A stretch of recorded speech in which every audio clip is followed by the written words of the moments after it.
The telephone call came at 3:17 p.m. on a Tuesday, during mid-review of architectural designs for the new Bennett Hospitality Resort in Carmel. My phone vibrated with my brother James's number, but it was his fiancée, Cassandra, on the other end. "Lila, I'm so glad I reached you," she said, her voice thick with insincere warmth, the tone she employed when she desired something. "I am calling regarding our engagement party this Saturday."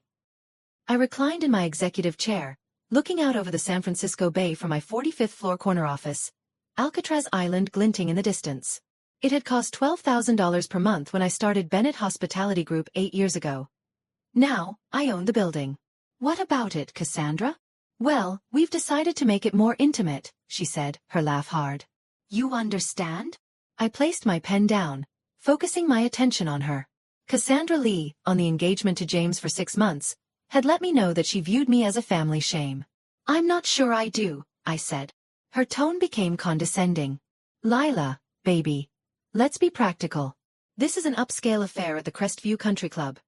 $50,000, San Francisco's elite, James's law firm partners, my father's business colleagues, club board of directors. You'd make our guests uncomfortable. You drive that beat-up Toyota, have a postage stamp apartment, work for that little-known non-profit. We can't have that at our party." I looked at a photo on my desk in a frame, last month's Maui resort groundbreaking, me standing with a golden shovel next to the governor and hotel moguls, captioned, "Bennett Hospitality Group announces $2.8 billion Pacific expansion." "Cassandra, you may be misunderstanding my position." "Stay home, Lila," she interrupted. "We don't want embarrassment on our special day. This is about achievement, not whatever you do at that charity." I surveyed my office, awards lining the walls, industry magazines with my face on covers, models of 12 luxury resorts across 3 countries. "I see. I knew you'd understand," she said. "You've always known your place in the family. I've got to run. Caterers are waiting, and this is the social event of the season." "Where's the party, Cassandra?" "Crestview Country Club, of course, the Grand Ballroom." James pulled strings. There was a wait list, but his firm has connections. "It'll be perfect." I smiled, glancing at my Crestview Country Club membership certificate, acquired 3 years earlier when Bennett Hospitality Acquisitions purchased the club. "Great choice," I said. "The Grand Ballroom's stunning." "Thanks," she chirped. "Someone with taste gets it. Bye, Lila." The line went dead. I laughed, shaking my head. Cassandra had invited me to her party at my country club and then uninvited me because I was too poor. My assistant, Lauren, rapped. "Miss Bennett, your 3:30 is here." "Cancel it," I replied, still grinning. "And get me the general manager of the Crestview Country Club." "Anything else?" "Yes. Cancel the Lee Bennett engagement party reservation for Saturday. I'd like to see it myself." 20 minutes later, I was on the phone with Elena Martinez, Crestview's GM. "Miss Bennett, a pleasure," she replied. "How can I help?" "Elena, regarding the Lee Bennett engagement party in the Grand Ballroom, premium package, champagne reception, 5-course dinner, orchestra?" "Yes, one of our biggest events this month." "Cancel it." A silence. "Cancel it, ma'am? Is something wrong with the service or amenities?" "The problem is the host excluded the owner of the club, presuming I am too poor for their high-end event." Another silence. Longer. "I see. Extremely unusual. Should I call Miss Lee regarding the cancellation?" "Yes. Inform her exactly why. She uninvited the owner of the facility." "What about their deposit?" "The $15,000 deposit was loose change to Bennett Hospitality's revenue." "Keep it," I said. "Call it a lesson fee." "Very good, Miss Bennett. I shall take care of it immediately." At 6:47 p.m., the phone rang, James's number, but Cassandra's voice screamed in the background. "Lila, what the hell?" James said. "Crestview cancelled our party. They said the owner made them do it because Cassandra uninvited someone." "It doesn't make any sense." "It makes perfect sense," I replied matter-of-factly. "Cassandra called today to uninvite me, telling me I'm too poor for your fancy shindig." "That's impossible. You don't own Crestview." "Actually, I do. Bennett Hospitality Acquisitions purchased it 3 years ago, part of our luxury venue portfolio." Deafening silence. "You own Crestview?" "Along with 17 other upscale venues in California, 12 resort properties, for city hotels, and a hospitality firm that brings in around $800 million per year. More silence. But you work for a non-profit, drive a Toyota, live in that tiny mission apartment. I volunteer on 3 non-profit boards to give back, I told him. I drive a Honda Civic for dependability and environmental friendliness. My 3,500 square foot Soma loft set me back $4.2 million. James, this is crazy, I said. Your sister's a multi-millionaire, and you never told me? When's the last time you ever inquired about my work? I retorted. When's the last time the family ever cared about my life? Silence. Never, I replied for him. You figured I was broke because I dress down and have a humble car.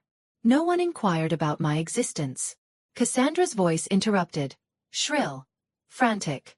And joke, isn't it? Lila can't buy the country club. Cassandra, I replied soothingly. Do I need to have security remove you Saturday, or would you rather have locked doors? You can't do this. We have a contract. We paid a deposit. You have a contract with my business. I can definitely do this. Your deposit held as payment for having to put up with someone who looks too far down on others. James's voice strained. Lila, please. This is our engagement party. Friends, law firm partners, Cassandra's New York family. 4 hours ago, your fiancé told me I was too poor to come to my country club's event. Now you need my assistance. We didn't realize it was yours. You didn't know anything about me, I replied. You stereotyped, never considering the depths. Cassandra's weeping reverberated in the background. What do you want? James asked softly. For you to see success isn't one size fits all. Because I don't show wealth doesn't mean I don't have it. For 8 years, you've treated me like an underachiever as I established one of the West Coast's leading hospitality businesses. My second line rang. Probably a property manager regarding another venue's event. James, I have to go. I operate several companies. Wait, Lila, can we start over? Repair this? I looked out at the skyline, lights glowing from 3 of my hotels. Start over with yourselves. Your party's cancelled. Find another venue. But where? Everything's booked months out. Not my problem. You wanted an event without me. Now you have none. I hung up. 20 minutes later, Cassandra called. Lila, please, I made a terrible mistake. I'm so sorry. You're not sorry for what you said, I answered. You're sorry it had consequences. Not true. I was in the wrong on all counts. Wrong, or simply ignorant of my net worth. Would it be okay to leave me out, if I were poor non-profit employee you believed me to be? Silence. You assumed exclusion would be acceptable based on status. The only thing different is you know now that I am wealthy. Please, our families are present. My parents are here from New York. James's law partners are planning on coming. This is humiliating. More humiliating than being uninvited to my brother's party because I'm too poor? We'll make it up to you. Front row at the wedding, anything. I almost laughed. You'll invite me now because I'm wealthy enough? That's precisely what you said. I don't require your validation, Cassandra.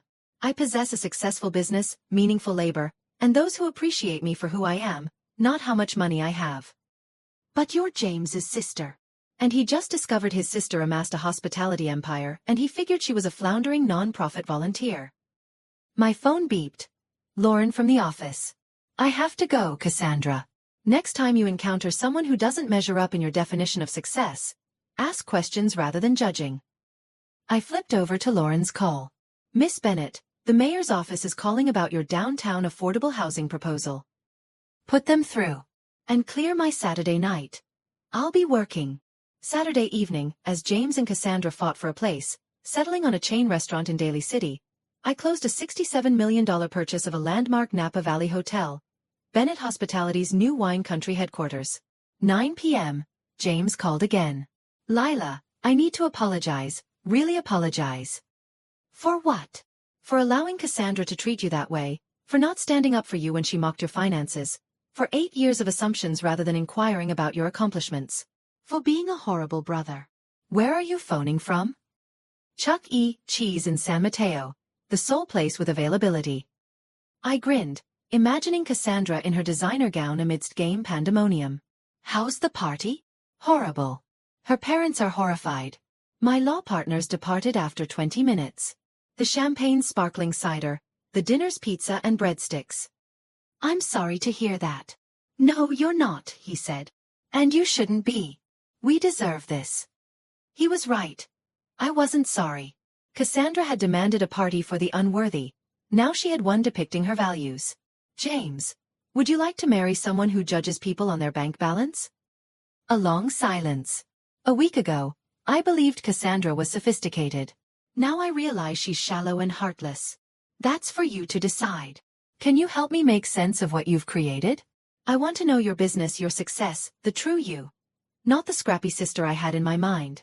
I scanned over schematics for 3 new resorts, takeover documents for 2 hotel chains, awards designating Bennett Hospitality a top-growing company. I'd like that, James. Not for approval, but because you're my brother, and I want you to see me. I want to see you too, he said. And if I marry Cassandra, she'll know respect isn't quantifiable by money. I won't let her treat you differently now that she sees your value. Thanks for what? For demonstrating us assumptions about success blind us to actual accomplishments. I stepped onto my office balcony, overlooking the city where I'd built my empire. Crestview Country Club's lights glowed in the distance, where Cassandra's elegant party should have been. Instead, it was at a children's restaurant with plastic cups and arcade games. Poetic justice. More importantly, it forced James to see me, not his assumptions. 3 weeks later, James called with news. I ended things with Cassandra. I'm sorry, I told her, meaning it. Calling off an engagement stings, whatever the reason. No, you're not, and neither am I. Those weeks made me see what she's like. Someone who cares about bank balances, not people, and who treats service staff like they don't exist. The last straw was Cassandra's dramatic switch. She began calling incessantly, on the prowl for business deals, pleading to come to my resorts. It was glaring, mercenary, disgusting. The woman who had called me too poor to invite to her engagement party now sought to be my best friend. I'd politely rejected her calls, each of them a reminder of her superficial judgment. I'm proud of you for recognizing it, I said to James. I should have known that years ago, how she treated waitresses, hotel staff, anyone she considered to be beneath her. Live and learn, I replied. James, can I ask you something? Sure. Are you seeing anyone? Are you happy? Do you have the life you desire? I smiled. First time in years that a family member was concerned with my happiness, not presumptions about my life. I'm very happy, I replied. I enjoy my job, have wonderful friends, and I'm dating someone special. An entrepreneur designing sustainable housing. That's great, James replied. I'm happy you found someone who appreciates what you do. His name is Ryan. He knew of my business success prior to learning my last name. It's nice to have someone who thinks my success is exciting, not overwhelming. Will you arrange an introduction? I'd like to get to know the man who makes my wildly successful sister smile. I'd love to. 6 months later, James and I had dinner at my Napa Valley resort, the old hotel I'd been buying out the night of his ill-fated engagement party. He invited his new girlfriend, Mia, a public school teacher who was familiar with me from my education philanthropy. On the patio overlooking the vineyards, sipping wine from my resort's private label, James stood up with a toast. To Lila, who showed me that success is not always on the surface and that judging by appearances tells more about the judge than the judged. And to family, I continued, who learn to love each other for who we are, not who we thought we were. Mia smiled. My students adore your literacy program, Lila. The libraries you've established in underserved schools are amazing. James was surprised. Lila has a literacy program? The Bennett Foundation's established 47 libraries in low-income California schools, I continued. We support teacher training, reading programs too. I had no idea, he stated. There's a lot you didn't know about my work. The business is just part of it. Tell me about the foundation, he implored. I want the full picture of what you've built. As the sun fell over Napa's vineyards, I reported on schools changed, teachers empowered, and thousands of children with access to books, thanks to Bennett Hospitality's generosity. For the first time, I told a family member about my accomplishments to someone who listened, wanting to hear, not judge. The woman Cassandra had declared too poor for an engagement party had invested her money in education, affordable housing, the environment, and moral employment. But my biggest accomplishment wasn't monetary, it was self-respect, remaining loyal to myself in spite of what others presumed. Demonstrating success and humility can go hand in hand. Sometimes the best revenge is living well. Best of all, living life well can mend relationships, demonstrating to others that value is found in character, contribution, and courage to create something worthwhile. Cassandra's heartless rejection provided me with a gift.